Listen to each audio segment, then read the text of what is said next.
আসসালামু আলাইকুম। সবাইকে আরও একবার স্বাগত জানাচ্ছি আজকের বাংলা ক্লাসে। তোমরা ইতিমধ্যে জেনে গিয়েছো যে বিউপির সার্কুলার হয়ে গিয়েছে এবং বিউপির যে আমাদের হচ্ছে অ্যাপ্লিকেশন প্রসিডিউর সেটাও কিন্তু অলরেডি শুরু হয়ে গিয়েছে। সো তোমরা হয়তো অনেকেই অ্যাপ্লাই শুরু করে দিয়েছো। আজকের ক্লাসে আমি বাংলা প্রিভিয়াস কোশ্চেন নিয়ে আলোচনা করব। তোমরা অনেকেই আমার আগের ক্লাসগুলো করেছো, তো যারা যারা আগের ক্লাসগুলো করেছো তারা আমাকে কমেন্ট বক্সে জানিয়ে দাও এবং প্রথমে আমাকে জানিয়ে দাও আমার পেছনে বোর্ডটি ঠিকমতো দেখা যাচ্ছে কিনা এবং আমাকে ঠিকমতো শোনা যাচ্ছে কিনা। আজকের ক্লাসটি তোমাদের জন্য অনেক ইম্পর্টেন্ট হবে, কারণ শুরুতেই আমি একটু বিউপির যে সার্কুলারটা হয়েছে সেটা নিয়ে কিছুক্ষণ আলোচনা করব। তো বিউপির সার্কুলার নিয়ে তোমাদের ভেতরে অনেক কনফিউশন দেখা গিয়েছে, অনেক প্রশ্ন অ্যারাইজ হয়েছে। সো আমি চেষ্টা করব তোমাদের প্রশ্নগুলো আনসার দিতে। তার আগে তোমরা সবাই দ্রুত জয়েন করে ফেলো এবং তোমাদের ক্লাসটি শেয়ার করে দাও যেন পরবর্তীতে তোমরা ক্লাসটি আবার দেখতে পারো। তোমরা ক্লাসটি দ্রুত শেয়ার দিয়ে ফেলো এবং তোমাদের ফ্রেন্ডদেরকে মেনশন দিয়ে ফেলো যেন তারাও ক্লাসটি করতে পারে।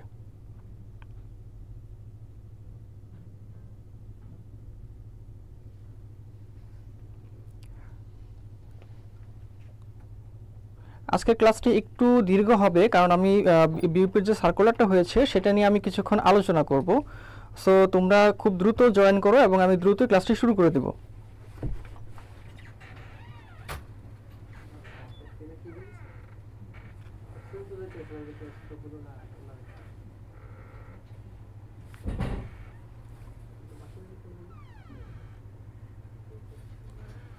তোমরা যারা যারা আমার ক্লাসগুলো করেছো, গত আরও 2টা ক্লাস আমি নিয়েছিলাম, আমাকে দয়া করে জানাও তোমরা কে কে ক্লাসগুলো করেছিলে।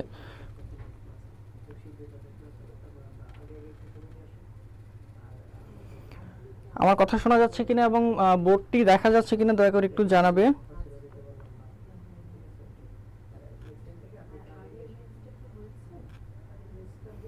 আচ্ছা, যেহেতু আজকে ক্লাসটা একটু সময় লাগবে সো আমি দ্রুত শুরু করে দিই আর তোমরা ক্লাসে জয়েন করে ফেলো, তাহলে তোমাদের ক্লাসটি বুঝতে সুবিধা হবে। আমি শুরু করে দিই। প্রথমেই আমি একটু বিউপির সার্কুলার নিয়ে একটু আলোচনা করব, যেহেতু তোমাদের ভিতরে অনেক প্রশ্ন তৈরি হয়েছে যে বিউপির তোমার সার্কুলার নিয়ে। সো আমি একটু শুরু করে দিই। তোমরা জানো অলরেডি যে বিউপিতে হচ্ছে 4টা faculty of arts and social science, FASS, FSSS, FBS এবং FST। তো FST হচ্ছে শুধুমাত্র সায়েন্স ব্যাকগ্রাউন্ড যারা আছে তাদের জন্য। এখানে হচ্ছে শুধুমাত্র সায়েন্স যারা তারাই অ্যাপ্লাই করতে পারবে। তো আমি হচ্ছে বিউপির যে সার্কুলারটা হয়েছে সে অনুযায়ী আগাই, তাহলে তোমাদের জন্য বুঝতে সুবিধা হবে। এখানে লেখা আছে যারা 2023 এবং 24 শিক্ষাবর্ষে HSC পরীক্ষা দিয়েছো শুধুমাত্র তারাই অ্যাপ্লাই করতে পারছো, তার মানে বিউপিতে সেকেন্ড টাইম আছে।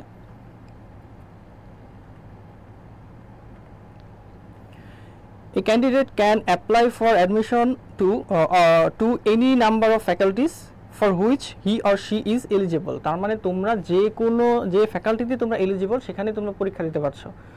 যারা সায়েন্সে আছো তারা 4টা ফ্যাকাল্টিতে পরীক্ষা দিতে পারছো এবং যারা সায়েন্সে না তারা বাকি 3টাতে পরীক্ষা দিতে পারছো। প্রথমে একটু FASS নিয়ে একটু আলোচনা করে নেই। এখানে হচ্ছে 6টা ডিপার্টমেন্ট আছে: development studies, disaster management, economics, English, public administration যেটাতে আমি পড়েছি, এবং সোশিওলজি। এখানে হচ্ছে SSC এবং HSCর মার্কস ভ্যারি করবে। যারা হচ্ছে সায়েন্স গ্রুপে ছিলে তাদের জিপিএ টোটাল লাগবে হচ্ছে 9। যাদের টোটাল জিপিএ 9 তারা হচ্ছে এখানে অ্যাপ্লাই করতে পারবে। এখানে কিন্তু SSCতে এত বা HSCতে এত থাকতে হবে এরকম কিছু বলা নেই। টোটাল 9 থাকলে এখানে তোমরা অ্যাপ্লাই করতে পারছো। ধরো একজনের SSCতে ছিল 4, HSCতে ছিল 5, টোটাল হচ্ছে 9, তার মানে সেও কিন্তু FASS-এ অ্যাপ্লাই করতে পারছো। যারা বিজনেস স্টাডিজে ছিলে, ব্যবসায় শিক্ষা, তাদের টোটাল পয়েন্ট থাকতে হবে হচ্ছে 8.5, মানে টোটাল SSC এবং HSC মিলিয়ে টোটাল পয়েন্ট থাকতে হবে 8.50। এবং যারা হচ্ছে মানবিকে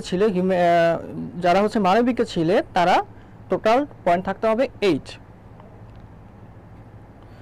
এখানে MCQ হচ্ছে 100 মার্কসের MCQ থাকবে এবং কোশ্চেন হবে ইংলিশে। তোমরা অলরেডি জেনে গিয়েছো যে বিউপির প্রশ্নগুলো ইংলিশে হয়, বাংলাটা শুধু বাংলাতেই হবে, আর বাকি যে ইংলিশ এবং জিকে এটা কিন্তু ইংলিশে হবে। তো FASS এর মার্কস ডিস্ট্রিবিউশনটা আমি একটু বলে দেই। ইংলিশ হচ্ছে 40, জেনারেল নলেজ হচ্ছে 40 এবং বাংলা হচ্ছে 20। এখানে কিছু ক্রাইটেরিয়া দিয়ে দিয়েছে। যারা তোমরা ইকোনমিক্স ডিপার্টমেন্টে পড়তে চাও তাদের মিনিমাম A- থাকতে হবে ইকোনমিক্স, অ্যাকাউন্টিং, স্ট্যাটিস্টিক্স অথবা হায়ার ম্যাথমেটিক্স থাকতে হবে এসএসসি এবং এইচএসসিতে।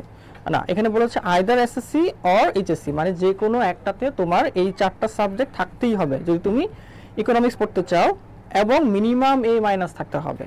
ঠিক আছে, যদি বি পাও সেক্ষেত্রে তোমরা ইকোনমিক্স সাবজেক্টটা পাচ্ছ না।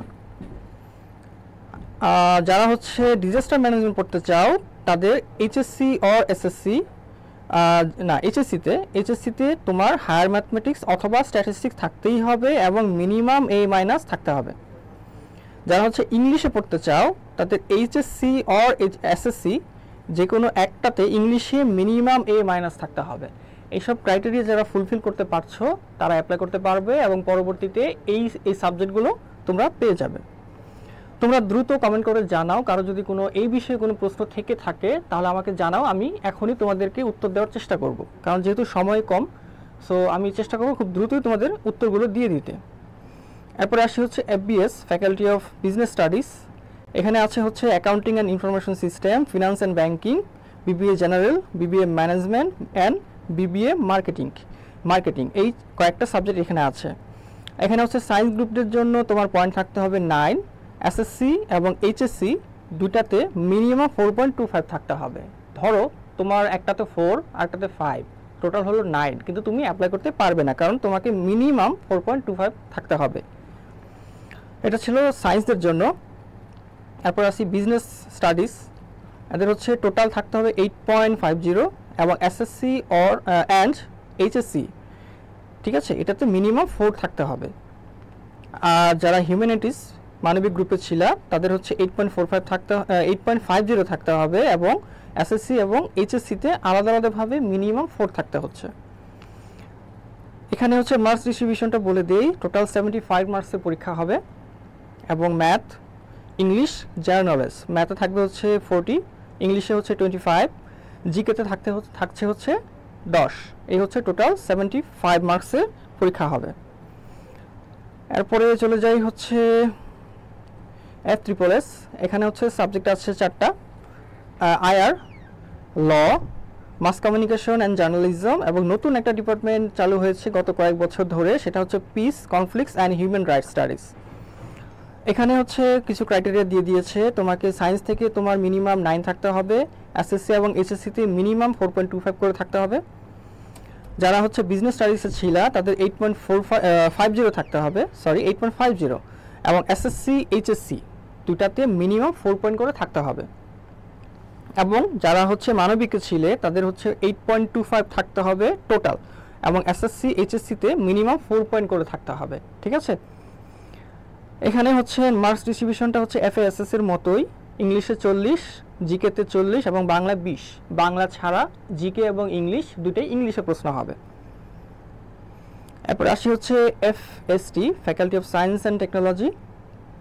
এখানে হচ্ছে 3টা সাবজেক্ট আছে, information and communication engineering, computer science and engineering এবং হচ্ছে এনভায়রনমেন্টাল সায়েন্স। এই 3টা সাবজেক্টে শুধুমাত্র হচ্ছে যারা সায়েন্সে ছিলে তারা এখানে পরীক্ষা দিতে পারবে এবং 9.50 থাকতে হবে এসএসসি এবং এইচএসসি মিলিয়ে, এবং মিনিমাম A মাইনাস থাকতে হবে কোথায়, physics, chemistry, biology or mathematics, এবং ইংলিশে মিনিমাম তোমার এইচএসসি লেভেলে A মাইনাস থাকতে হবে। তা নাহলে কিন্তু তুমি অ্যাপ্লাই করতে পারছো না। ধরো তোমার 9.50 বেশি আছে কিন্তু কোনো একটাতে তোমার A মাইনাস নেই, তাহলে কিন্তু তুমি অ্যাপ্লাই করতে পারছো না। আচ্ছা, মার্কস ডিস্ট্রিবিউশনটা বলে দেই। এখানে হচ্ছে 1 ঘন্টা রিটেন পরীক্ষা হবে, মানে এমসিকিউ আর কি, কোনো লিখিত না, এমসিকিউ পরীক্ষা হবে 60 মার্কসের। এবং এখানে হচ্ছে ABCD সেকশন 4টা আছে, ম্যাথমেটিক্স 20, বায়োলজি 20, ফিজিক্স 20 এবং কেমিস্ট্রি 20। ঠিক আছে, এখানেও কিছু ক্রাইটেরিয়া দিয়ে দিয়েছে, তোমাকে হচ্ছে মিনিমাম 4টা থেকে 3টা দাগাতে হবে। যারা হচ্ছে ICE এবং CSE পড়তে চাও তোমাকে মাস্ট হচ্ছে সেকশন A মানে হচ্ছে ম্যাথমেটিক্স দাগাতে হবে। যারা হচ্ছে এনভায়রনমেন্টাল সায়েন্স পড়তে চাও তোমাকে মাস্ট বি মানে হচ্ছে বায়োলজি দাগাতে হবে। যারা হচ্ছে 3টাতেই পড়তে চাও তাদের বোথ A অথবা B, তোমাকে মাস্ট A এবং B দুইটাই দাগাতে হবে, তার মানে C এবং D থেকে যে কোনো একটা তুমি দাগাবা। এই ছিল মোটামুটি। 8 তারিখ থেকে অলরেডি অ্যাপ্লিকেশন শুরু হয়ে গিয়েছে, 22 নভেম্বর পর্যন্ত চালু থাকবে। 27 নভেম্বরে হচ্ছে তোমাদের এলিজিবল যারা ক্যান্ডিডেটস তাদের নাম প্রকাশ করা হবে। এলিজিবিলিটির ক্ষেত্রে একটু বলে দেই, যারা অ্যাপ্লাই করতে পারতেছো সব কিছু যা মানে যে যে ক্রাইটেরিয়া ছিল এবং যেসব তোমাদের কাছে চেয়েছে, ধরো এসএসসি মার্কশিট চেয়েছে হয়তো, আমি ঠিক জানি না, সব যদি তুমি ঠিকমতো ফিল আপ করো তুমি অবশ্যই এলিজিবল হবে, ঠিক আছে। আর পরীক্ষাটা তোমরা জানো অলরেডি, পরীক্ষাটা হবে 13 এবং 14 তারিখে। 13 তারিখে হচ্ছে 10টা থেকে 11টা FASS, 13 তারিখ হচ্ছে বিকালে তোমাদের হচ্ছে FSSS, 14 তারিখ সকালে হচ্ছে FST এবং 14 তারিখ বিকালে হচ্ছে বিজনেস স্টাডিজের পরীক্ষাটা হবে, ঠিক আছে। এবং তোমাদের মেরিট লিস্টটা দিয়ে দিবে 18 তারিখে, মানে পরীক্ষা শেষ হচ্ছে 14 তারিখে, মোটামুটি 18 তারিখে হয়তো রাতের মধ্যেই তোমরা রেজাল্টটা পেয়ে যাচ্ছ। আর অ্যাপ্লিকেশন ফি হচ্ছে 1100 টাকা। তোমাদের হচ্ছে আরেকটা জিনিস একটু বলে দিই, সেটা হচ্ছে যে MCQতে এবার 0.50 মার্কস কাটা যাচ্ছে। গতবার ছিল 0.25, এবার হচ্ছে 0.50, মানে প্রতিটা 2টা প্রশ্নের জন্য তোমার 1 মার্কস কাটা যাচ্ছে। তারপর একটু বলে দিই, সেটা হচ্ছে যে 2 ইয়ার্স, আচ্ছা যাই হোক, মোটামুটি এগুলাই ছিল তোমাদের সার্কুলার নিয়ে আমার কথাবার্তা। আর হেল্প ডেস্ক চালু আছে, যে কোনো রকমের হেল্পের জন্য তোমরা বিউপি হেল্প ডেস্কে ফোন দিতে পারো। বিউপি হেল্প ডেস্ক খুবই হেল্পফুল, যে কোনো টাইম ফোন দিলেই তোমরা তোমাদের সলিউশনটা পেয়ে যাবে। তো এখন আমাকে জানাও যে তোমাদের আরও কোনো কোয়েশ্চেন থেকে থাকলে আমাকে জানাও, আমি খুব দ্রুতই তোমাদেরকে সেটা জানিয়ে আমি আমার রেগুলার ক্লাসে ফিরে যাব।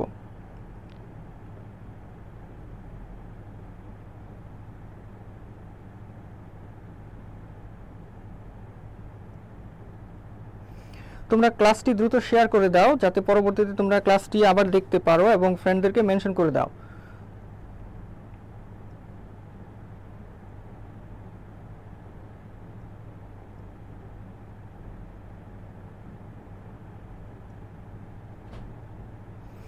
তোমরা হচ্ছে অনেকগুলো ফ্যাকাল্টির রিভিউ চাচ্ছ। রিভিউটা বলতে গেলে আসলে একটা ক্লাসে মানে সবগুলো বলতে গেলে খুবই সমস্যা হয়ে যাবে, তবে আমি চেষ্টা করব তোমাদের প্রতিটা ক্লাসে একটা একটা করে প্রতিটা ফ্যাকাল্টি রিভিউ দিয়ে দিতে, ঠিক আছে।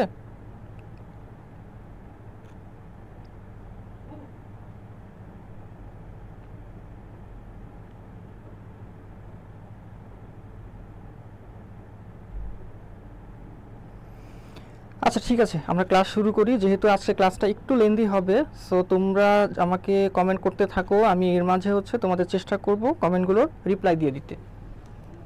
তো শুরু করি আজকের ক্লাস। প্রথমেই দেখো, চাঁদের হাট বাগধারাটির অর্থ কি? চাঁদের হাট, আচ্ছা চাঁদ কখন ওঠে? চাঁদ তো সবসময় ওঠে, চাঁদ দেখে আমরা খুশি হই, ঈদের চাঁদ দেখে আমরা হচ্ছে আনন্দ উৎসব করি, তার মানে চাঁদ মানে হচ্ছে আমাদের আনন্দের একটা বস্তু, ঠিক আছে। তাহলে আনন্দের হাট কি? হাটে কি অনেক মানুষ থাকে? হ্যাঁ, তার মানে কি?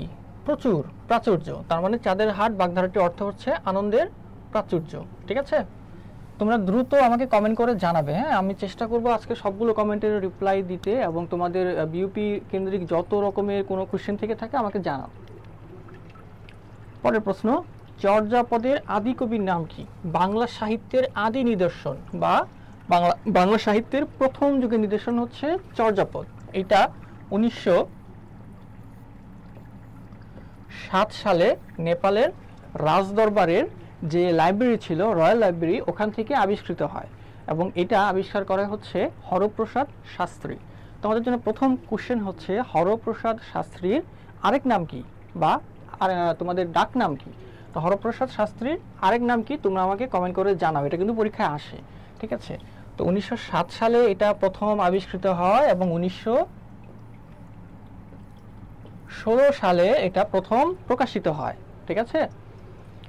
তো এই চর্যাপদের টোটাল পদ সংখ্যা ছিল হচ্ছে 51টা, এর মাঝখানে আবিষ্কৃত হয়েছে 46.5টি। এখন বলতে পারো 46.5 কেন? সাড়ে মানে হচ্ছে একটা পদের অর্ধেক পদ পাওয়া গিয়েছে, ঠিক আছে। তো চর্যাপদের হচ্ছে কবি সংখ্যা ছিল 23, মতান্তরে হচ্ছে 24 জন কবি ছিল। এর মধ্যে বাঙালি কবি ছিল হচ্ছে হুসুকুপা, একমাত্র মহিলা কবি ছিল হচ্ছে কুক্কুরিপা, এবং সবথেকে বেশি পদ সংখ্যা রচনাকারী ছিল কান্নপা। আমি যেগুলো বলছি এগুলা শুধুমাত্র অ্যাডমিশন পরীক্ষাতেই না, এর পরবর্তীতে তোমরা যখন হচ্ছে চাকরির পরীক্ষা দিবে এগুলা কিন্তু প্রচুর আসে, ঠিক আছে। তাহলে সবথেকে বেশি পদ সংখ্যা রচনাকারী হচ্ছে কান্নপা, বাঙালি কবি ইনি। আর লুইপা হচ্ছে আদি কবি, মানে ওনার প্রথম লাইনটা ছিল এরকম কা আ তরুবীর পঞ্চবিডাল চঞ্চল চিয়ে পৈঠাকাল। প্রথম ওনার লাইনটা ছিল হচ্ছে লুইপার, মানে চর্যাপদের আদি কবি হচ্ছে লুইপা। ঠিক আছে, পরের প্রশ্নে যাই। শৈবাল দিঘিরে বলে উচ্চ করি শির, লিখে রেখো এক ফোঁটা দিলেম শিশির। মানে এটা তোমরা হচ্ছে ওই যে ভাব সম্প্রসারণে পড়েছো না 9, 10 বা এর আগের ক্লাসে, ভাব সম্প্রসারণে এটা প্রচুর আসতো, আমাদের স্কুলে এটা প্রচুর দিত। ঠিক আছে, তো এটা তোমরা ভাব সম্প্রসারণ জানো, এটার মিনিংটা কি।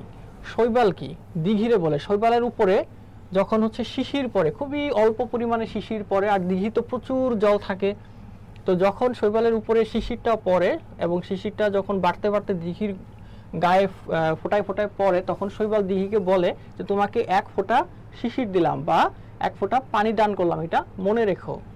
তো এটা কি হবে, নিরাপদ নিচতা, সন্দেহের কারণ, ক্ষুদ্রের দম্ভ না ভক্তিভাজন, কোনটা হবে? মানে শৈবাল তো খুবই ক্ষুদ্র জিনিস, আর দিঘি তো অনেক বিস্তৃত, অনেক ব্যাপক। তো শৈবাল যখন দিঘিকে শিশির দিচ্ছে বা এক ফোঁটা পানি দিচ্ছে, তখন সে দম্ভ করছে, মানে ক্ষুদ্রের দম্ভ। ঠিক আছে, তাহলে আনসার হবে ক্ষুদ্রের দম্ভ। পরের প্রশ্ন, আমি কি ডরাই সখী ভিখারি রাগ হবে। তোমাদের গত ক্লাসে আমি তোমাদেরকে জানিয়েছিলাম যে ভীত, যা দেখে কেউ ভীত হয় সেটাই হয়ে যায় অপাদান করক। মানে আমি কি ডরাই, মানে আমি কি ভয় পাই, সখী ভিখারি রাগ হবে, মানে যখন তোমার কোনো কিছু নিয়ে ভীত এবং কেউ দেখে কোনো কিছু নিয়ে কেউ যখন ভয় পাবে, তখন ওটা হয়ে যাবে অপাদান কারক। ঠিক আছে, আশা করি আমি তোমাদের আজকে নিয়ে 3টা ক্লাস করালাম, 3টা ক্লাসই হচ্ছে কারক সমাস এগুলো আলোচনা করেছি। আশা করি তোমাদের কারক সমাসে কোনো সমস্যা হবে না। তাহলে আমি কি ডরাই সখী ভিখারি রাগ হবে, এটার আনসারটা কি হবে, অপাদান কারক। এরপর কি, আলপিন বালতি কোন জাতীয় শব্দ। আচ্ছা, আলপিন বালতি তোমরা জানো যে এটা হচ্ছে বিদেশি শব্দ। তো তোমাদের জন্য প্রথম প্রশ্ন, আলপিন আর কি বলছে বালতি, এটা কোন দেশি, মানে কোন বিদেশি শব্দ। বিদেশি শব্দ তো আমরা আইডেন্টিফাই করেই ফেলছি, কোন বিদেশি শব্দ আমাকে জানাও, আমি তোমাদের কমেন্ট দিচ্ছি এবং দেখি কে সবার আগে আনসার দিতে পারে।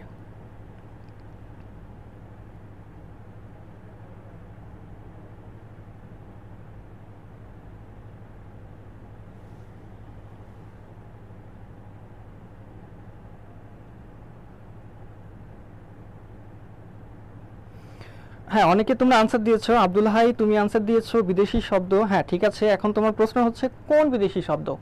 একজন কিন্তু অলরেডি আনসার দিয়ে ফেলেছে। হ্যাঁ, একজন আনসার দিয়েছে পর্তুগিজ। তোমরাও কি তাই মনে করো? যদি মনে করো তাহলে দ্রুত কমেন্টে জানাও। এর আগে অনেকে তোমরা আনসার দিয়েছো। শাওন হোসেন 4-এর বি আনসার দিয়েছো, আব্দুল হাই 4-এর বি। তোমরা আরও জানাও, মানে এই 5 নম্বর প্রশ্নের কোন বিদেশি শব্দ। অলরেডি কিন্তু আমি আনসার পেয়ে গিয়েছি। তো আমি একটা ছন্দ তোমাদেরকে মানে বলার ট্রাই করি, দেখো মনে থাকে কিনা। আলপিন বালতি হচ্ছে পর্তুগিজ শব্দ। ঠিক আছে, পর্তুগালের পাদ্রি সাহেব গির্জা খোলেন চাবি দিয়ে, আলপিন আটা আলমারিতে, আনারস আর বালতি নিয়ে। এই যে আমি ওয়ার্ডগুলো বললাম সবগুলো হচ্ছে বিদেশি বা পর্তুগিজ শব্দ। ঠিক আছে, তোমরা ক্লাসগুলো বেশি বেশি শেয়ার করে দাও, তাহলে হচ্ছে আমি যে ছন্দগুলো বলছি তোমাদের এটা মনে রাখতে সুবিধা হবে এবং পরবর্তী ক্লাসগুলোতে তোমরা আমাকে জানাতে পারবে কোনো সমস্যা আছে কি না, এবং ক্লাসগুলো তোমরা আবার রিপিট দেখতে পারবে। সো ক্লাসগুলো দ্রুত বেশি বেশি শেয়ার করে দাও।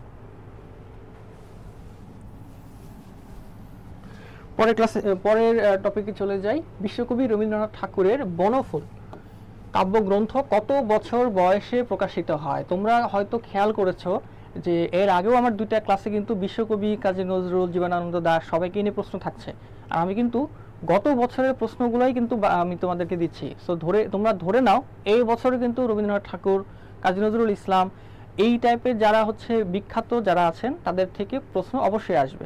সো তোমরা এখানে একটু মনোযোগ দিবে, তাহলে তোমরা মিনিমাম 1টা থেকে 3টা প্রশ্ন কমন পেয়ে যাবে। তো বিশ্বকবি রবীন্দ্রনাথ ঠাকুরের বনফুল কাব্যগ্রন্থ, ওনার ছিল ফার্স্ট কাব্যগ্রন্থের নাম হচ্ছে বনফুল কাব্যগ্রন্থ, এবং খুবই ছোটবেলা এটা লিখেছে। এটা প্রকাশিত হয়েছিল 15 বছর বয়সে। ঠিক আছে, তো বিশ্বকবি রবীন্দ্রনাথ ঠাকুরকে এই যে বিশ্বকবি উপাধিটা কে দিয়েছিল, দেখি কে পারো বিশ্বকবি উপাধিটা রবীন্দ্রনাথ ঠাকুরকে কে দিয়েছিল, বা এটা কার দেওয়া? দেখি কেউ পারো কিনা, আমি একটু দেখি পারো কিনা কেউ। বিশ্বকবি এই উপাধিটা রবীন্দ্রনাথ ঠাকুরকে কে দিয়েছিল, দেখি সবার আগে কে জানাতে পারো। তোমরা ভাবতে থাকো, আমি পরবর্তী প্রশ্নে চলে যাই। আমি ক্লাসের শেষে তোমাদের সবগুলো রিপ্লাই দেওয়ার চেষ্টা করব। এই দেখো আরেকটা প্রশ্ন চলে আসছে, রূপসী বাংলার কবি। একটু আগে ছিল কি বিশ্বকবি, এখন দেখো রূপসী বাংলার কবি। তার মানে তোমরা ধরে নাও যে আমি যে যে কবি সাহিত্যিকের জীবনীগুলা বারবার নিয়ে আসতেছি তোমাদের সামনে, এগুলা থেকে প্রশ্ন কিন্তু অবশ্যই আসবে। বিউপি, ঢাবি, যেখানেই পরীক্ষা দাও, জাহাঙ্গীরনগর বা গুচ্ছ যেখানেই দাও, এই বিশ্বকবি, তোমার জীবনানন্দ দাশ, মাইকেল মধুসূদন, এগুলা খুবই কমন টপিক। তো রূপসী বাংলার কবি কে বলতে পারো? রূপসী বাংলার কবি হচ্ছে জীবনানন্দ দাশ। আচ্ছা, জসিমউদ্দিনকে কি কবি বলা হয়? কমেন্টসে জানাও। রবীন্দ্রনাথ ঠাকুরকে বলা হয় বিশ্বকবি, একটু আগে আমি পড়ালাম। এবং সুকান্ত ভট্টাচার্যকে কোন কবি বলা হয়? আমাকে দ্রুত একটু জানাও, দেখি সবার আগে কে তোমরা আনসার দিতে পারছো। হ্যাঁ, অনেকেই আনসার দিয়েছো। এ একজন আনসার দিয়েছো, 7-এর বি না, 7-এর বি না, 7-এর এ আনসার। ঠিক আছে, তো আমি একটু বলি। জসিমউদ্দিনকে বলা হয় পল্লী কবি বা গ্রাম বাংলার কবি। রবীন্দ্রনাথ ঠাকুরকে বলা হয় বিশ্বকবি। আচ্ছা, রবীন্দ্রনাথ ঠাকুরের ছদ্মনামটা কি একটু বলতে পারবা? রবীন্দ্রনাথ ঠাকুরের ছদ্মনাম কি? তোমাদের ক্লু দিয়ে দেই, লাস্টে হচ্ছে সিংহ। আচ্ছা, সুকান্ত ভট্টাচার্য, এটা জানো তোমরা, তোমাদের বইয়ে আছে। সুকান্ত ভট্টাচার্য হচ্ছে কিশোর কবি। তো তোমরা কমেন্ট করে জানাও। আমি দেখছি আসলে অনেকেই কমেন্ট করছো, বাট ক্লাসটা একটু বড় হবে, অনেকগুলো প্রশ্ন আছে, তো আমি একটু ফাস্ট যাব আজকে। পরের প্রশ্নে যাই। শেষের কবিতা, ঠিক আছে, কোন ধরনের রচনা? তো যারা অনেক বেশি চালাক তারা ভাববা যে কবিতা আছে তো অবশ্যই কবিতা, তাই না? তাই তো। তো তোমরা বলো, শেষের কবিতা কি কবিতা? দেখি কে আগে আনসার দিতে পারো। শেষের কবিতা এটা কি আসলেই কবিতা না অন্য কিছু? খুবই কমন টপিক, কিন্তু অনেকে ভুল করো। হ্যাঁ, একজন আনসার দিয়েছো, বিশ্বকবি উপাধি দিয়েছিল ব্রহ্ম বান্ধব। ওনার সম্পূর্ণ নামটা কি জানো? ব্রহ্ম বান্ধব উপাধ্যায়। উনি বিশ্বকবিকে এই উপাধিটা দিয়েছিল। ঠিক আছে। হ্যাঁ, রবীন্দ্রনাথ ঠাকুরের আরেকটা নাম, ছদ্মনাম হচ্ছে ভানু সিংহ। সুকান্ত হচ্ছে কিশোর কবি। এবং শেষের কবিতায় একজন আনসার দিয়েছো উপন্যাস। ঠিক আছে, তো তোমরা আনসারটা আমাকে জানাও। আজকে তোমরা সবাই আনসার দেওয়ার চেষ্টা করবে। ওকে, তাহলে শেষের কবিতা হচ্ছে একটা উপন্যাস। তোমাদের জন্য দুইটা প্রশ্ন আমি তোমাদেরকে ধরি। শেষের কবিতা তো বললা, আমি দুইটা প্রশ্ন ধরি। শেষ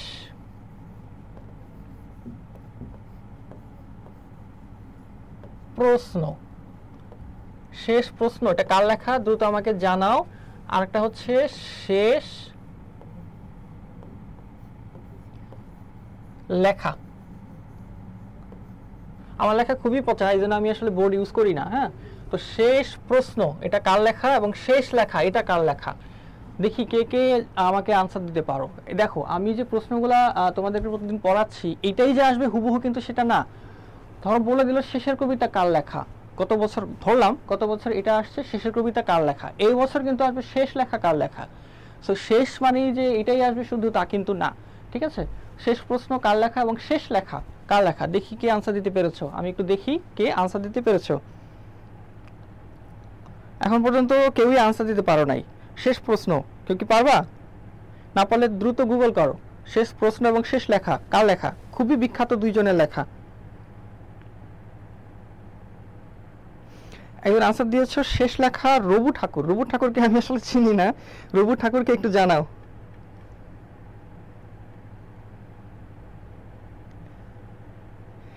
হ্যাঁ, শেষ লেখাটা হচ্ছে রবীন্দ্রনাথ ঠাকুর, রবু ঠাকুর না। আর হচ্ছে শেষ প্রশ্ন এটা কার, দেখি এটা কে পারো, দ্রুত গুগল করে আমাকে জানাও। 10 সেকেন্ড সময় দিচ্ছি, দেখি কে আনসার দিতে পারো। শেষ প্রশ্ন, এই প্রশ্নের উত্তর কার কাছে আছে আমি একটু দেখতে চাই। শেষ প্রশ্ন, রাইট, একজন আনসার দিয়েছো, Shaon Hossain, congratulation to you. শেষ প্রশ্ন হচ্ছে শরৎচন্দ্র চট্টোপাধ্যায়ের লেখা। ঠিক আছে, তাহলে শেষ প্রশ্ন হচ্ছে শরৎচন্দ্র, শেষ লেখা হচ্ছে রবীন্দ্রনাথ ঠাকুর, শেষের কবিতা হচ্ছে কার? রবীন্দ্রনাথ ঠাকুর, এবং এটা হচ্ছে উপন্যাস। তোমরা রিলেটেড প্রশ্নগুলো পড়বা। তোমরা হচ্ছে সবসময় কি করো, যখন ওই কোশ্চেন ব্যাংক সলভ করতে যাও যে প্রশ্নটা আসে সেটাই মুখস্থ করে বসে থাকো, পরে বলো যে প্রশ্ন ব্যাংক থেকে কিছুই কমন পড়ে নাই। আসলে কিন্তু সেটা না, এটার রিলেটেড বা এরকম টাইপের প্রশ্নগুলো কিন্তু পরীক্ষায় আসে। ঠিক আছে, পরের প্রশ্নে যাই। বদমেজাজ কোন জাতীয় শব্দ? মানে তোমাকে কি চাইছে দেখো তো, উপসর্গ চাইছে, দেশি শব্দ, তৎসম না অর্ধ তৎসম। আমরা একটু মার্ক করি। বদ, আমি কিন্তু উপসর্গ আগের ক্লাসেও পড়িয়েছি, ফার্স্ট ক্লাসেও পড়িয়েছি। উপসর্গ কিন্তু প্রশ্ন তো অবশ্যই আসবে, প্রতি ক্লাসে আমি বলতেছি। তো দেখো বদ এটা কিন্তু উপসর্গ। এখন প্রশ্নটা এটা না, আমি তো একটু আগে বললাম যে রিলেটেড কোশ্চেনগুলো আমরা এখানে আলোচনা করব। আমাদের ক্লাসের উদ্দেশ্য কিন্তু কোশ্চেন ব্যাংক সলভ করা না, রিলেটেড কোশ্চেনগুলো তোমাদেরকে বলে দেওয়া। এই জন্যই বারবার বলতেছি ক্লাসগুলো শেয়ার করো, তাহলে তোমরা এই রিলেটেড কোশ্চেনগুলো যখন তোমরা আবার কোশ্চেন ব্যাংক সলভ করতে যাবা, এই রিলেটেড কোশ্চেনগুলো তোমরা পড়তে পারবা, তোমাদের জন্য খুবই হেল্পফুল হবে। ঠিক আছে, তাহলে বদ আমরা তো বুঝে ফেলছি এটা উপসর্গ। সো আমার প্রশ্ন এটা না, আমার প্রশ্ন হচ্ছে বদ এটা কোন উপসর্গ? ঠিক আছে, আমি একটু ক্লু দিয়ে দেই। বদ, ফি, নিম, এই তিনটা একই জাতীয় উপসর্গ। সো তোমরা বলে দাও বদ উপসর্গ। এটা আমার কোশ্চেন না, কোশ্চেন হচ্ছে বদ কোন উপসর্গ। ঠিক আছে, দেখি সবার আগে কে আনসার দিতে পারছো। প্রশ্নটা বুঝছো? বদ কোন উপসর্গ? তোমরা অনেকে আনসার ক দিচ্ছ, আমি অ্যাপ্রিসিয়েটেড, তোমরা জানো আনসারটা কি। এখন তোমরা আমাকে জানাও কোন উপসর্গ, বদ কোন উপসর্গ আমাকে জানাও। বিদেশি উপসর্গ তো বলেই দিলাম, এখানে লেখাই আছে বিদেশি উপসর্গ। বিদেশি তো জানোই, বিদেশি উপসর্গ। এখন বিদেশি কোন উপসর্গ? বিদেশির মধ্যে অনেকগুলো আছে, যেমন ফার্সি আছে, আরবি আছে, হিন্দি আছে, ইংলিশ আছে, তারপর আর কি আছে বলো। আমি আজকে এটা আনসার দিব না, দেখি তোমরা বলতে পারো কিনা। আরবি না, আরবি উপসর্গ না।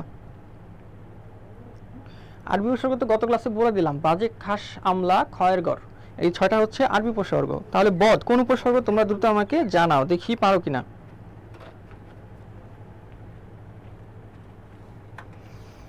একজন কিন্তু অলরেডি আনসার দিয়ে ফেলেছো। ঠিক আছে, সো তোমরা তার মতো সবগুলো আনসার দেওয়ার ট্রাই করো। এটা তোমাদের জন্য পেন্ডিং থাকলো, আমি তোমাদেরকে শেষে জানানোর চেষ্টা করব। আর ক্লু দিলাম হচ্ছে একজন অলরেডি আনসার দিয়ে ফেলছো, থ্যাংক ইউ তোমাকে। পরের প্রশ্নে যাই। ভাষার মূল উপাদান। ঠিক আছে, উপাদান এটা মাস্ট তোমরা কনফিউশন করে মানে কনফিউজড হয়ে যাও এই প্রশ্নে। উপাদান, উপকরণ কোনটা? আমার নিজেরই কনফিউজড হয়ে যায়। ঠিক আছে, যখন পরীক্ষার হলে বসি কিছু টেকনিক মাথায় থাকে, এই জন্যই হচ্ছে ওই পরীক্ষায় পার পেয়ে যাই, আদারওয়াইজ আমি হচ্ছে আটকায় যাইতাম। ঠিক আছে, তো উপাদান যখন বলবে মানে দ যখন বলবে তখন এটা হয়ে যাবে ধ। ঠিক আছে, কি বললাম? ভাষার মূল উপাদান, যখন উপাদান দ বলবে তখন আনসার হবে ধ, মানে উপাদান বললে হবে ধ্বনি, দ থেকে ধ। ঠিক আছে, ভাষার মূল উপাদান হবে ধ্বনি। আচ্ছা, ভাষার উপকরণ কোনটা? ভাষার মূল উপকরণ, দেখি কি আনসার দিতে পারছো। ভাষার মূল উপকরণ, আমি কিন্তু প্রত্যেকটা প্রশ্নেই আরেকটা মানে রিলেটেড কোশ্চেন তোমাদেরকে দিচ্ছি। সো রিলেটেড কোশ্চেনটাই তোমরা মনে রাখার ট্রাই করবা, আর যখন কোশ্চেন ব্যাংক সলভ করবা তখন তো এই কোশ্চেনটা তোমরা পেয়ে যাচ্ছ। কি বললাম? ভাষার মূল উপাদান তো এখানে বলে দিলাম, আনসার হচ্ছে ধ্বনি। তো ভাষার মূল উপকরণ কোনটা? ভাষার মূল উপকরণ কেউ কি পারছো? দ্রুত আমাকে জানাও, ভাষার মূল উপকরণ কোনটা? এখনো কিন্তু আমি আনসারটা পাইনি। ভাষার মূল উপকরণ,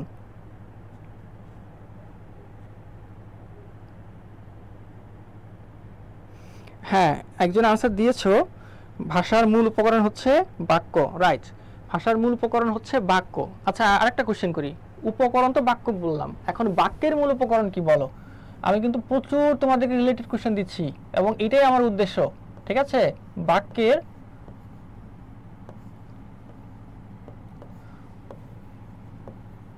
মূল উপকরণ। ঠিক আছে, বাক্যের মূল উপকরণ কোনটা?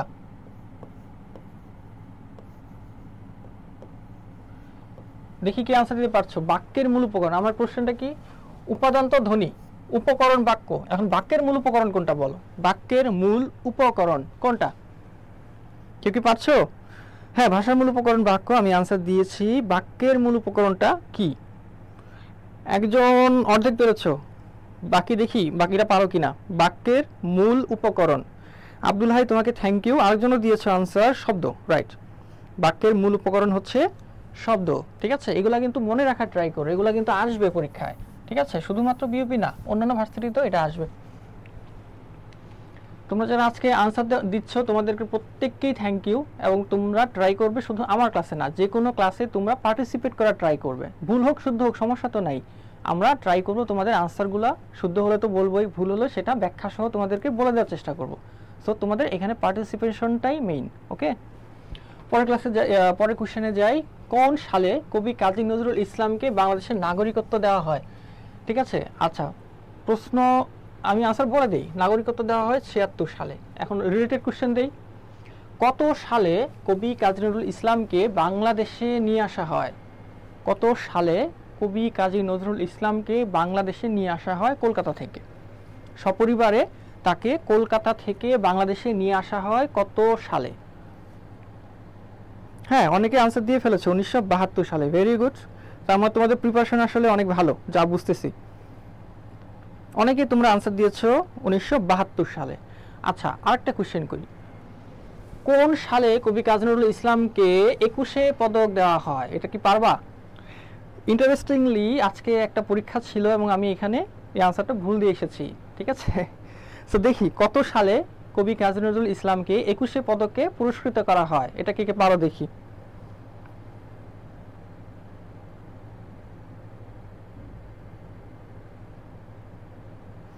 আবার প্রশ্ন করি, কত সালে কবি কাজী নজরুল ইসলামকে 21শে পদকে পুরস্কৃত করা হয়?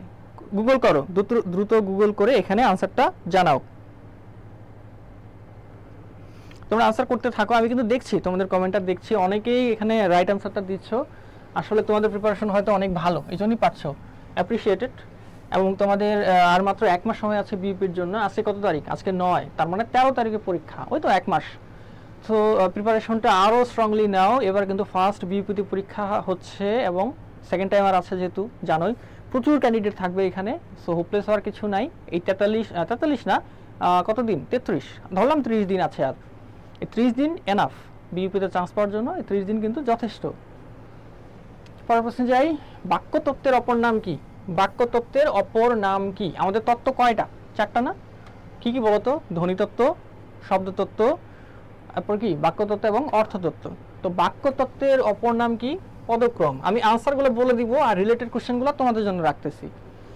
বাক্যতত্ত্বের অপর নাম কি? পদক্রম। আচ্ছা এখন বলো, শব্দক্রম কিছু নাই, শব্দতত্ত্ব। হ্যাঁ, শব্দতত্ত্বের অপর নাম কি? দেখি ফার্স্ট আনসারটা কি দাও। শব্দতত্ত্বের অপর নাম কি?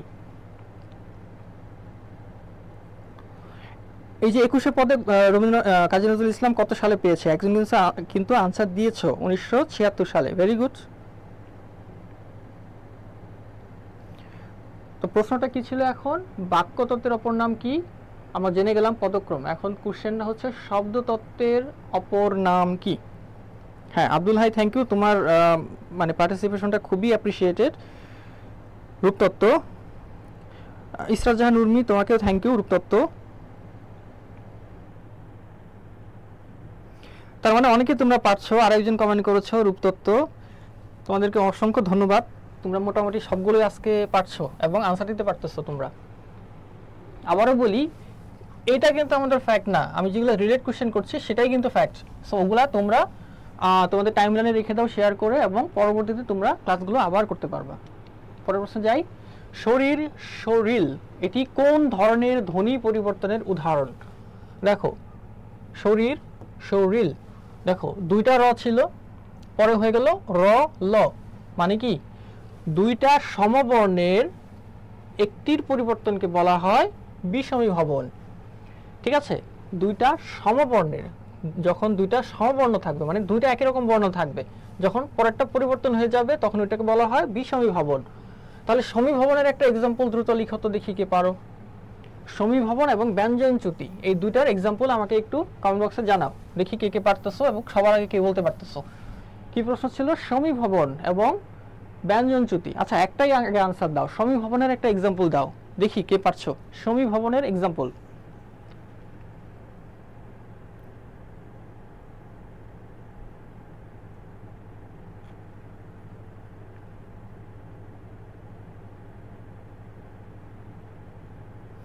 ক্লাসটা কি বেশি ফাস্ট নিয়ে ফেলতেছি কিনা একটু জানাও। যদি বেশি ফাস্ট হয় তাহলে একটু স্লো যাবো আর কি।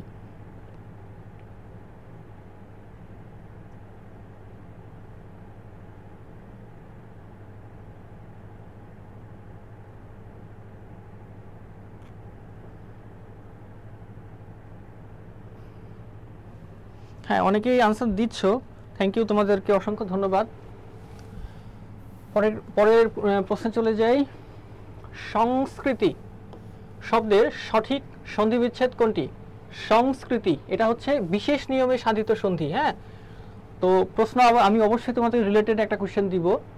সংস্কৃতি, সংস্কৃতি, ঠিক আছে, সংস্কৃতি এটার সন্ধি বিচ্ছেদ কি? আমি আনসারটা বলে দিচ্ছি, কিন্তু তোমাদের যেটা আমি কোশ্চেন করছি সেটা তোমরা হচ্ছে কমেন্ট বক্সে জানাবা, ঠিক আছে? সমযোগকৃতি এটা হচ্ছে আনসার। এখন প্রশ্ন হচ্ছে বিশেষ নিয়মে সাধিত সন্ধির আরও একটা এক্সাম্পল তোমরা দাও কমেন্ট বক্সে। কি বললাম? বিশেষ নিয়মে সাধিত এরকম আরও একটা সন্ধির উদাহরণ আমাকে কমেন্ট বক্সে জানাও। দেখি এবার কে সবার আগে আনসার দিতে পারে।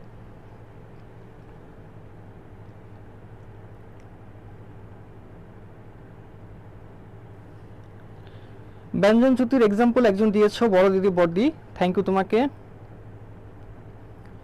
একজন দিয়েছো জন্ম জন্ম, থ্যাংক ইউ তোমাকে। গল্প গপ্প,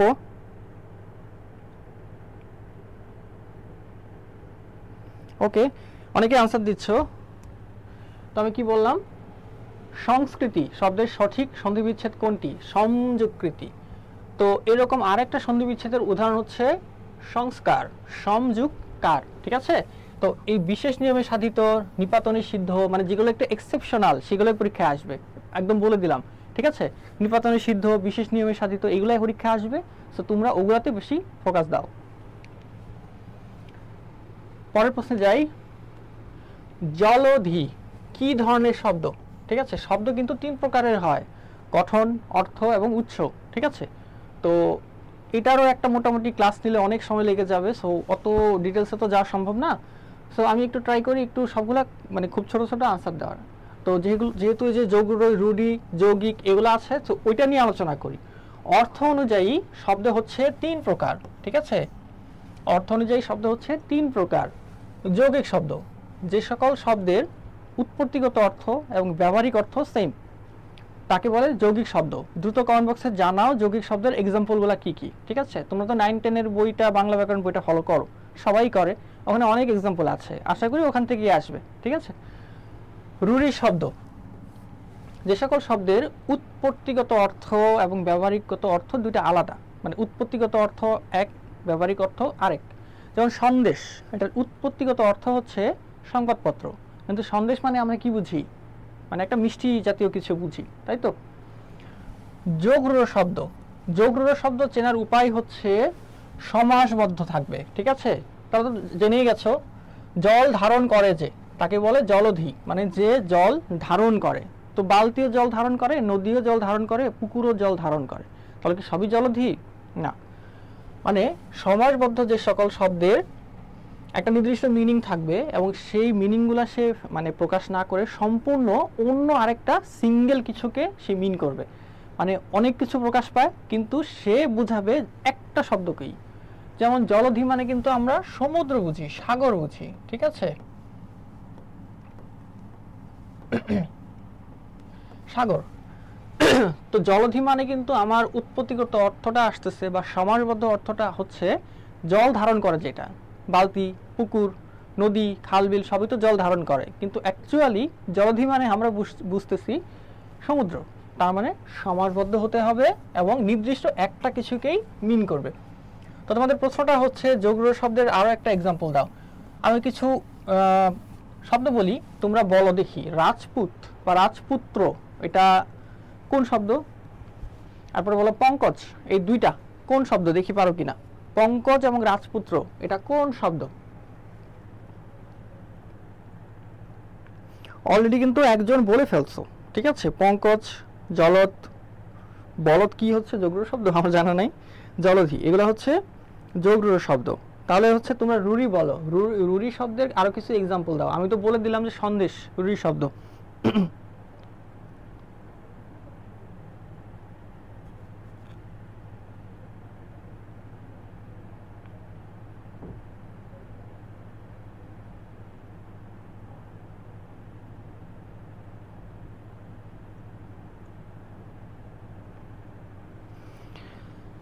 ঠিক আছে, আমি পরবর্তী প্রশ্নে যাই, তোমরা আনসার দিতে থাকো, আমি ট্রাই করবো শেষে তোমাদের সবগুলা আনসার দিতে, ঠিক আছে?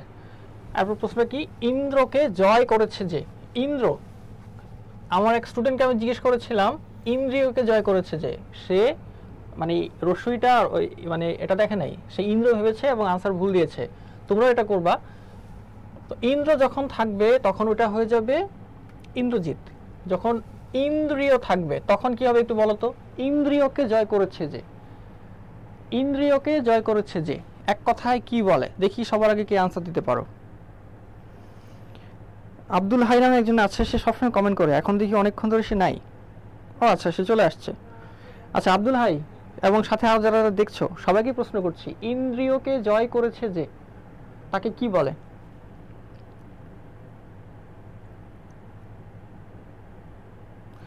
হ্যাঁ, রুরি শব্দ অনেকে জানিয়েছো, গবেষণাবাসী, থ্যাংক ইউ তোমাদেরকে। পঙ্কজ যোগরুর শব্দ, রাইট।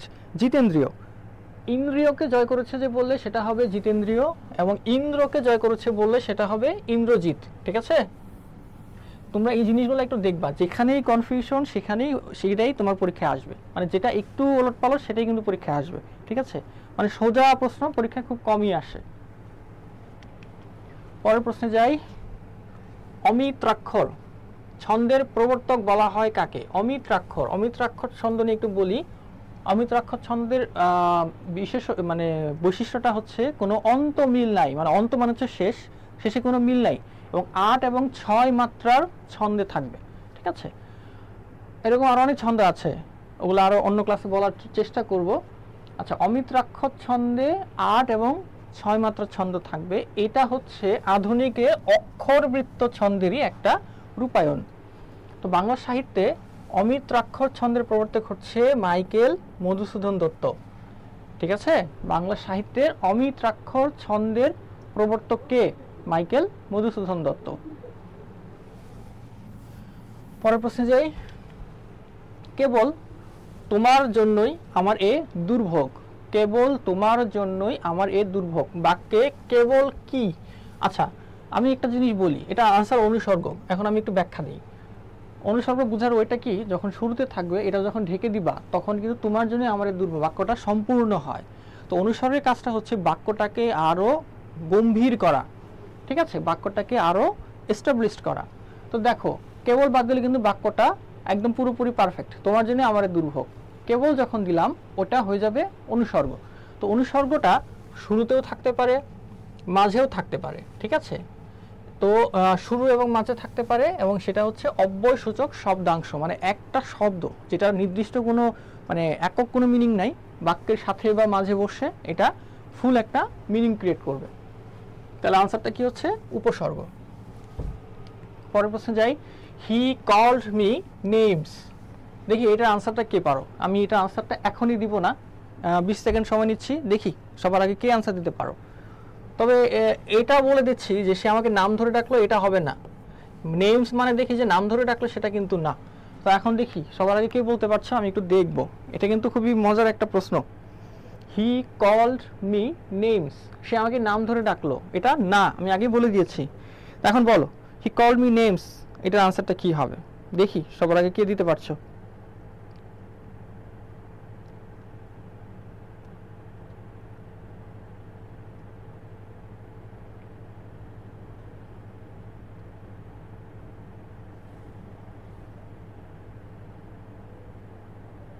আমি কিন্তু এখন হচ্ছে এটার আনসারটা পাইনি। হি কল মি নেমস, কেউ কি পারবে? আমি আর 10 সেকেন্ড ওয়েট করব। 19-এর বি না, 19-এর বি না, সবাই দেখি 19-এর বি ডাকছো না, 19-এর বি না, সবাই 19-এর বি দিতেছো, 19-এর বি হবে না। একজন আনসার দিয়েছো, সেটা রাইট, আমি একটু পরে বলছি। প্রতীক, তোমারটা রাইট, সে আমাকে গালি দিল বা গাল দিল, এটার আনসারটা হচ্ছে হি কল মি নেমস, সে আমাকে গালি দিল বা গাল দিল, একই কথা। তার মানে দেখো সবাই আনসার দিচ্ছ এটা অথবা এটা, মানে আমি যদি এটা না কেটে দিতাম আমার মনে সবাই এটাই দিতা। আসলে কিন্তু এটা আনসার না, এটা হচ্ছে একটু এক্সেপশনাল, একটু স্টার্ট দিয়ে রাখতে পারো। তোমরা যখন পরবর্তীতে আবার ক্লাসগুলো দেখবা তখন এটাকে একটু ফোকাস দিও। হি কল মি নেমস মানে সে আমার নাম ধরে ডাকলো, তাই তো? সবাই আমি জানি সবাই তোমরা এটা আনসার দিতা, এই জন্য আমি প্রথমে এটা কেটে দিয়েছি যে ওটা হবে না। তাহলে 19-এর কি আনসার হবে? 19-এর ডি, সে আমাকে গালি দিল। ওকে, বা গাল দিল, একই কথা। পরের প্রশ্নে যাই। হ্যাঁ, অনেকে আনসার দিয়েছো, থ্যাংক ইউ তোমাদেরকে। মাইকেল মধুসূদন দত্ত রচিত পত্রকাব্যের উদাহরণ কোনটি? পত্রকাব্যটা কি বলতো? মানে একটা কাব্য যেটা পত্রের মতো করে লেখা, ঠিক আছে? তো মাইকেল মধুসূদন দত্তই প্রথম পত্রকাব্যের চালু করে বাংলা সাহিত্যে, এবং তার পত্রকাব্যের নাম ছিল হচ্ছে বীরাঙ্গনা। এখানে 11টা পত্রকাব্য ছিল, ঠিক আছে? 11টা। প্রশ্ন কিন্তু এটা না যে পত্রকাব্যের উদাহরণ কোনটা, তোমাকে বললাম বীরাঙ্গনা পত্রকাব্যে কয়টি কাব্য আছে? কয়টা? 11টা। আমি কিন্তু বারবার বলছি যে রিলেটেড কোশ্চেনগুলোই তোমরা বেশি ফোকাস দিবা, আর যেগুলো আমি ক্লাস নিচ্ছি সেগুলো তো তোমরা জানোই। সো রিলেটেড কোশ্চেনগুলো বেশি ফোকাস দাও, এবং সেটা জানার জন্য তোমাকে অবশ্যই ক্লাসগুলো শেয়ার করতে হবে, তা নাহলে কিন্তু ক্লাসগুলো তোমরা হারিয়ে ফেলবা। যেহেতু প্রতিদিনই জয়কলি যে ক্লাস হচ্ছে, এই ক্লাসের ফাঁকে ফাঁকে মানে প্রতিদিনের ফাঁকে ফাঁকে ক্লাসগুলো কিন্তু হারিয়ে যাবে। সো টাইমলাইনে শেয়ার করে রাখো। ভোটাধিকার কোন সমাস? ভোটাধিকার কোন সমাস? আচ্ছা, আমরা সমাস নির্ণয় করার আগে আমরা হচ্ছে ব্যাস বাক্য করে নিব, ঠিক আছে? সো এটা তো তোমাদের জন্য, তোমরা তো দেখতেই পাচ্ছ এটা ভিজিবল। সো এটার আগে ব্যাস বাক্য লিখি, তার আগে তোমরা আনসারটা দিয়ে ফেলো, দেখি কয়জন পারো। ভোটাধিকার, ভোটের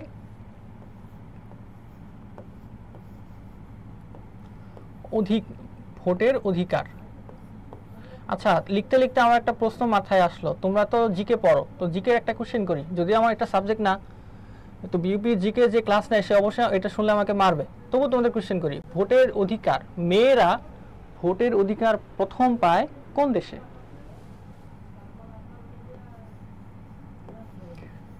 প্রশ্নটা আর করবো না, কারণ যে জিকে ক্লাস নেয় সে কিন্তু আমার ক্লাস দেখতেছে, ঠিক আছে? আচ্ছা, ভোটের অধিকার এটা কোন সমাস? দেখো আমি কিন্তু ব্যাস বাক্য করে ফেলছি। ভোটের র বা এর আছে, তার মানে র বা এর থাকলে হচ্ছে কি ষষ্ঠী, তাই তো? ষষ্ঠী। এখন ষষ্ঠী কোথায় আছে? দ্বন্দ্ব ষষ্ঠী আছে? নাই। কর্মধারয় ষষ্ঠী আছে? নাই। বহুব্রীতে ষষ্ঠী আছে? নাই। তাহলে কি ষষ্ঠী তৎপুরুষ সমাস। দেখি তোমরা কে কে আনসার দিতে পারছো, কেউ কি পারছো কিনা আগে একটু দেখি। হ্যাঁ, নিউজিল্যান্ডের নারীরা প্রথম ভোটাধিকার পায়। Thank you. একজন নেদারল্যান্ড বলেছো, না নেদারল্যান্ড না। আচ্ছা, বাংলায় ফিরে আসি, আর তোমাদের ওইটা নিয়ে মানে আনসার দেওয়ার দরকার নাই, তোমরা জিকে ক্লাসে ভাইকে জিজ্ঞেস করে নিও। তাহলে তৎপুরুষ সমাস, ভোটাধিকার কোন সমাস? তৎপুরুষ সমাস।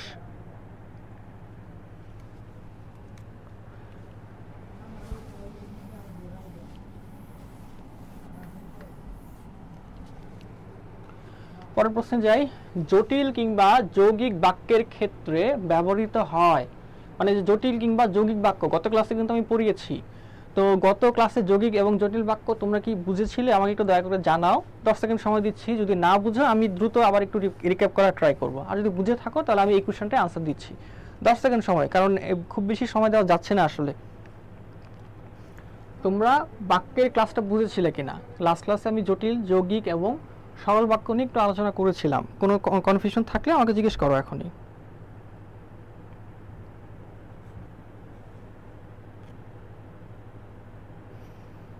দশ সেকেন্ড শেষ, তার মানে তোমরা সবাই বাক্য সবকিছু জানো, আমি আর না বলি। জটিল বাক্য এবং যৌগিক বাক্যের ক্ষেত্রে বললাম, যদি কি এক্সাম্পল দেওয়া যায় ভাবতেছি। আচ্ছা, আনসারটা হচ্ছে কমা। হ্যাঁ, কি আনসার দিব, মানে কি এক্সাম্পল দিব সেটা ভাবতেছি। দেখো, যদি পরিশ্রম করো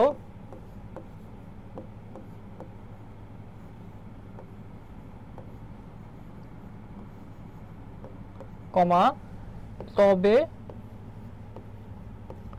সফল হবে। ঠিক আছে, দেখো তোমরা আনসার মনে পেয়ে গেছো, কমা তো আমি বলেই দিলাম। যদি পরিশ্রম করো তবে সফল হবে, তাহলে এখানে কি দিলা? কমা দিয়েছো। তার মানে জটিল কিংবা যৌগিক বাক্যের ক্ষেত্রে কি হবে? কমা হবে। এখন এটা যদি যৌগিক বাক্য করি তাহলে কি হতো? পরিশ্রম করো কমা সফল হবে, এরকম কিছু একটা। তার মানে জটিল কিংবা যৌগিক বাক্যের ক্ষেত্রে কমা হবে। ঠিক আছে, পরের প্রশ্নে যাই। কোনটি নিত্য স্ত্রীবাচক শব্দ? নিত্য স্ত্রীবাচক আমি কিন্তু একটু আগেই বললাম যেগুলো এক্সেপশনাল। নিত্য স্ত্রীবাচক শব্দ কোনটা, তারপরে হচ্ছে নিত্য পুরুষবাচক শব্দ কোনটা, বিশেষ নিয়মে সাধিত সন্ধি কোনটা, তারপর নিপাতনে সিদ্ধ সন্ধি কোনটা, এই টাইপের প্রশ্নগুলা খুবই আসে এবং আসবে, ঠিক আছে। দেখো তোমাকে কিন্তু বলে না নিচের কোনটি স্ত্রীবাচক শব্দ, এই স্ত্রীবাচকের পুরুষবাচক কোনটা, তোমাকে বলে দিচ্ছে নিত্য মানে এক্সেপশনাল, ঠিক আছে। তো নিত্য মানে হচ্ছে ওইটার কোনো পুরুষবাচক নাই। তো নাটিকা এটার পুরুষবাচক কি বলো? তো এটা আনসার হবে না, কারণ নাটিকার পুরুষবাচকটা আছে। কেউ কি বলতে পারবা নাটিকার পুরুষবাচক শব্দ কোনটা? ক্ষুদ্রার্থে ইকা প্রত্যয় যুক্ত হয়েছে নাটিকা, ঠিক আছে। এখন বলো যে নাটিকা এটার পুরুষবাচক শব্দ কোনটা?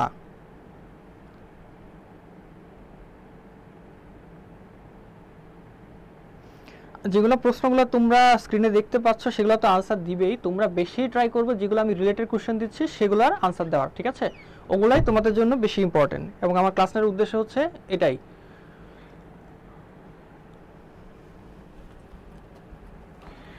আচ্ছা, নাটিকা এটা হচ্ছে পুরুষবাচক শব্দ হচ্ছে নাটক। বিজয়ী এটার স্ত্রীবাচক হচ্ছে বিজয়িনী। বেগম এটার পুরুষবাচক হচ্ছে বাদশা। তাহলে বাকি থাকলো কোনটা? অর্ধাঙ্গিনী।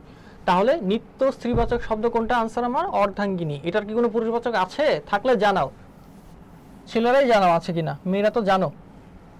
ছেলেরা জানাও যে অর্ধাঙ্গিনীর পুরুষবাচক কোনটা, থাকলে জানাও, আমি জানি না, এই জন্য এটা আনসার হচ্ছে নিত্য স্ত্রীবাচক শব্দ।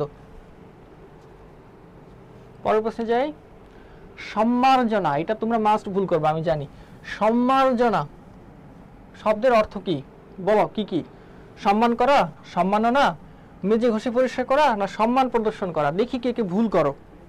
এখন দেখবো কে কে আনসার দিচ্ছে, মানে কে কে সঠিক বলতেছো সেটা কিন্তু প্রশ্ন না, প্রশ্ন হচ্ছে কে কে ভুল করো। দেখি আমি একটু সম্মার্জনা কে কে ভুল করো একটু দেখতে চাই। আনসার দাও, আনসার দাও, ভুল হলে হোক, সমস্যা নাই।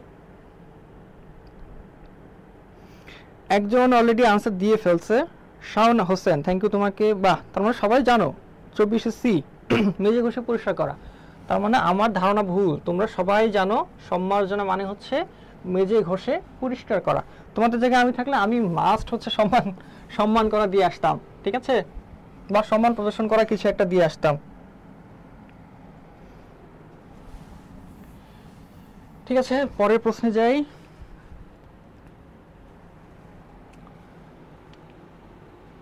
খাতক, ঠিক আছে, খাতক শব্দটির বিপরীতার্থক শব্দ কোনটি?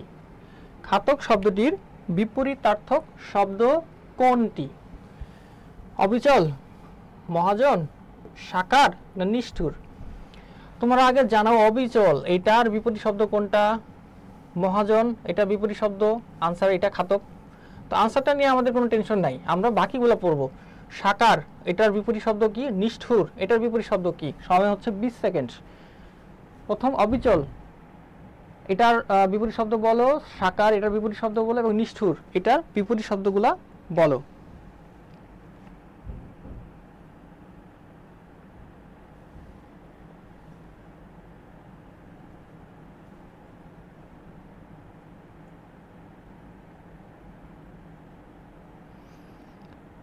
খাতকের বিপরীত শব্দ মহাজন, আমি কিন্তু আনসার দিয়ে দিয়েছি। হ্যাঁ, তো তোমরা বলো হচ্ছে অবিচল এটার বিপরীত শব্দ কোনটা, সাকার এবং নিষ্ঠুর, এই দুটা বলো।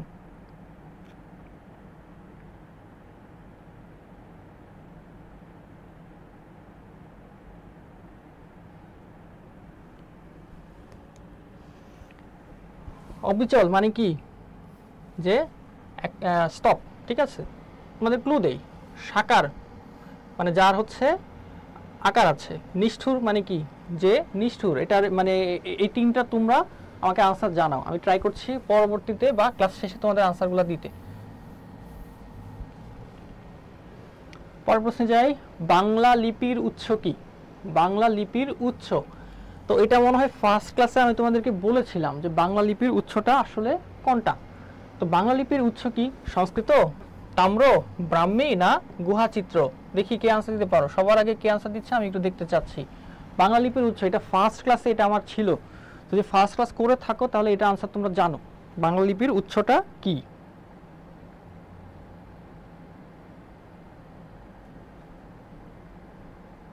হ্যাঁ, যে আগের প্রশ্নটা তোমরা অনেকে আনসার দিচ্ছ, সাকার, নিরাকার, দয়ালু, সাকার, নিরাকার। হ্যাঁ, থ্যাংক ইউ তোমাদেরকে।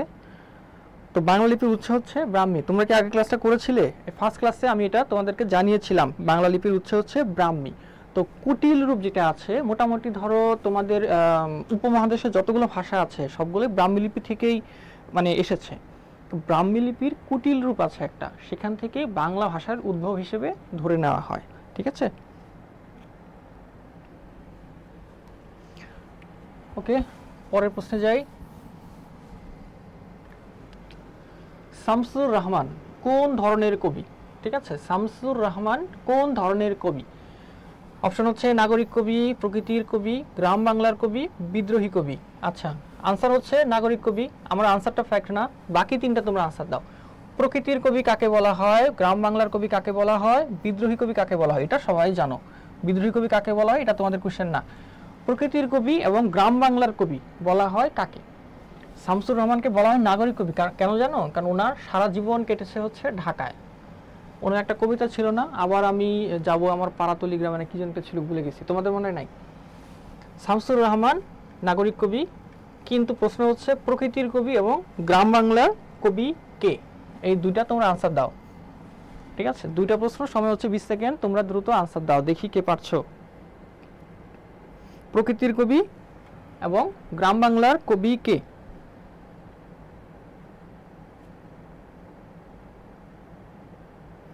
হ্যাঁ, গ্রাম বাংলার কবি হচ্ছে জসিমউদ্দিন। একজন আনসার দিয়েছো, আব্দুল হাই, ধন্যবাদ তোমাকে। গ্রাম বাংলার কবি বা পল্লী কবি, ঠিক আছে, পল্লী কবি জসিমউদ্দিন বা গ্রাম বাংলার কবি হচ্ছে জসিমউদ্দিন। না, প্রকৃতির কবি সুফিয়া কামাল না।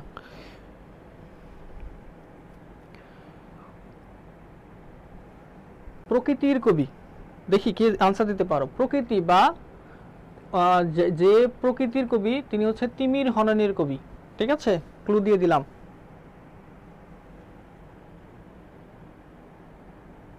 আচ্ছা, তোমরা গুগল করো, গুগল করে আনসারটা দেখে নাও, আমি তোমাদেরকে কিন্তু ক্লু দিয়ে দিয়েছি।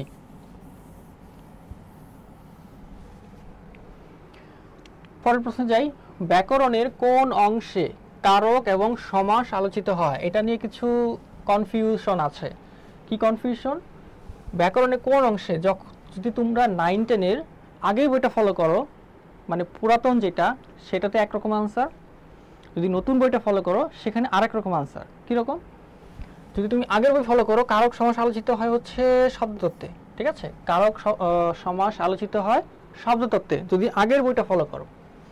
আধুনিক যে বইটা আছে, নতুন যে বইটা, সে অনুযায়ী কারক আলোচিত হয় হচ্ছে বাক্যতত্ত্বে, সমাস আলোচিত হয় শব্দতত্ত্বে। ঠিক আছে, কি বললাম? এটা প্রশ্নটা আগের, এই জন্য এই দুইটা একসাথে আসছে।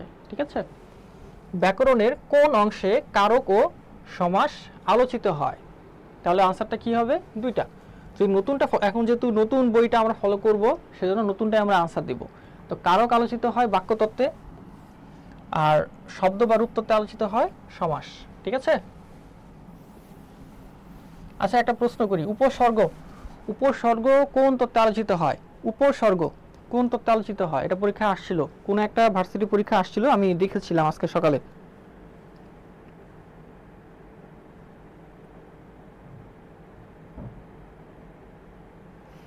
বলো, উপসর্গ কোন তত্ত্বে আলোচিত হয়?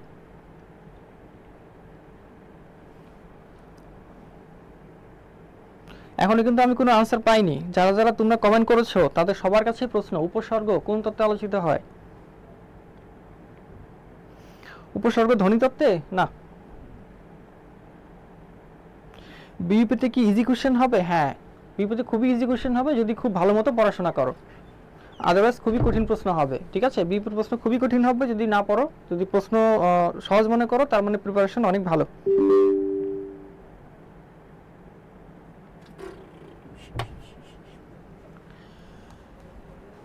আচ্ছা, তাহলে এটা তো বললাম।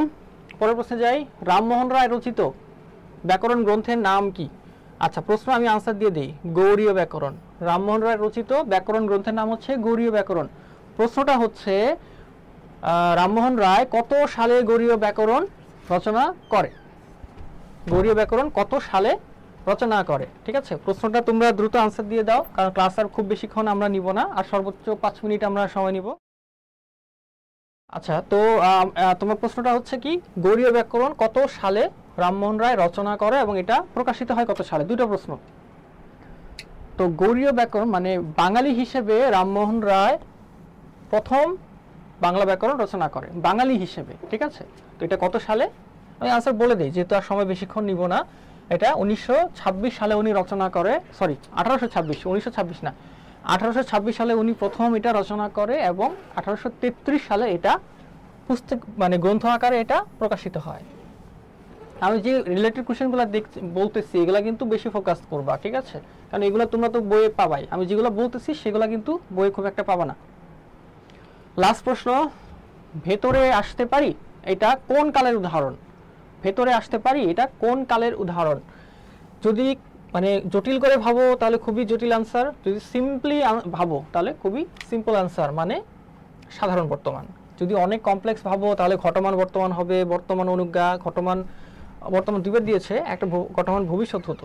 যাই হোক, যদি কমপ্লেক্সলি ভাবো তাহলে কঠিন, আর যদি সোজা ভাবো তাহলে হচ্ছে সাধারণ বর্তমান কাল।